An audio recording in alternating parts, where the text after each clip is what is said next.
Across the country, the people that educate the next generation are having a hard time making ends meet. Specifically in the great state of California and across the country, teachers are navigating a difficult, and I mean truly difficult terrain, making enough money to afford living in the districts where they serve.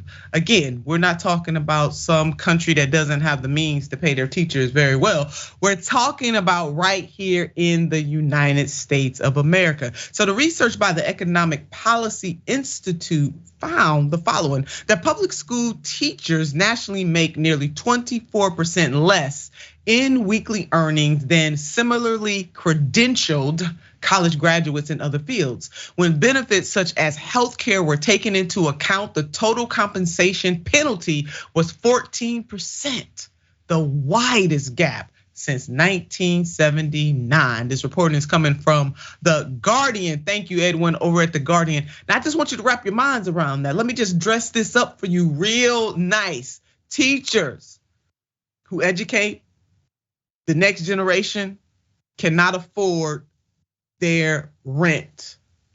That is a problem in the United States of America. And when you compare teachers to other professions, you see that it definitely does not pay to go into teaching. This make it make sense for me. The people who educate the next carpenters and lawyers and doctors and physicists and engineers and nurses, et cetera, et cetera, et cetera, pick your profession, cannot afford to live. America, something is wrong with that. I'm sure you would agree. Now, the so-called wage penalty, a wage penalty for going into education, makes it increasingly difficult for teachers to live in the same communities as their students, forcing them to commute extensive distances to and from school, renting rooms from parents, taking on second jobs, and living in school district operated housing. Again, make it make sense.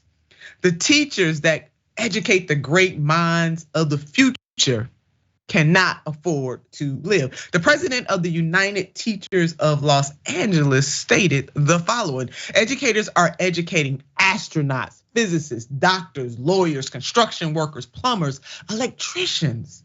However, educators who have 2 and 3 and 4 degrees, hello somebody, are not making enough or more than all of the professions that I brought forward.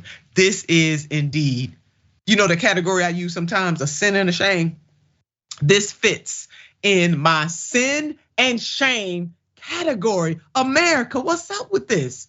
Now, this shouldn't be the reality anywhere in this country. Now, back in December, UTLA proposed a 20% raise on salaries over the next 2 years, among other demands like smaller class sizes. In Los Angeles, a teacher in their first year makes $49,000, whereas the average apartment rental ranges between $2,247 and $3,826, meaning that they would pay at least half their salary in rent each year.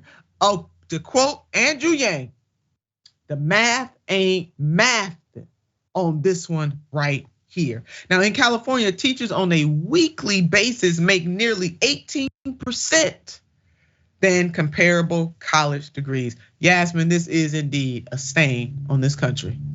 It's so sad, but there are just fewer and fewer reasons to become a teacher these days. And I would imagine that most people who become educators aren't in it because they're trying to like ball out of control, but they need to at least be able to afford to live. This problem has only gotten worse over the past several decades. This is going back from 1979. And that's in spite of so many calls from citizens for lawmakers to invest more public money into public schools. Instead, we're seeing the opposite happen. You're seeing money being siphoned away from schools and put into, practically every other sector of government. But the bigger picture of what's been happening in this country lately is the conflation of a lot of separate issues, to the point that you really can't separate one from another anymore. We don't pay teachers living wages, and that's always been a problem, but we never addressed it, right? So So now that problem is being compounded upon with a housing crisis and the fact that people, professional workers and public servants, can't afford to live where they work. And that's compounded by a post-pandemic economy, which is compounded by a student debt crisis, which is compounded by ideological attacks on public and higher education. You can keep going until you end up at the fact that our government at every level has mismanaged public funds and failed the children of this country and continues to do so. And I don't know what kind of future they're hoping to build with this. And I don't know why they're so short-sighted. And I will give every shout out to the teachers that I had growing up, by the way. I think I was very lucky to have some pretty remarkable ones. And especially in my elementary school teachers, I think I can say they're probably responsible for me doing the work that I do today. It can't be understated how important that early education is. It's really sad.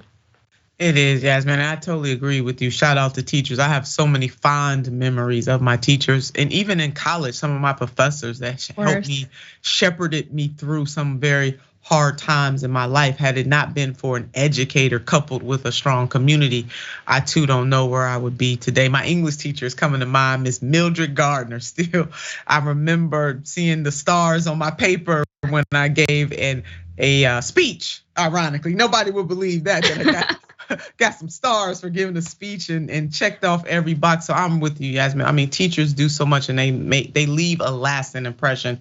And this is something that we can change. And speaking of changing this, earlier this year, Senator Bernard Sanders says teachers should be paid at least $60,000 and thinks that money should come from higher taxes on the wealthy. This reporting is coming from the Insider. I certainly agree with the senator. When we were on the campaign trail, particularly in 2020, we introduced, or part of his policy plank was the Thurgood Marshall, Education Act.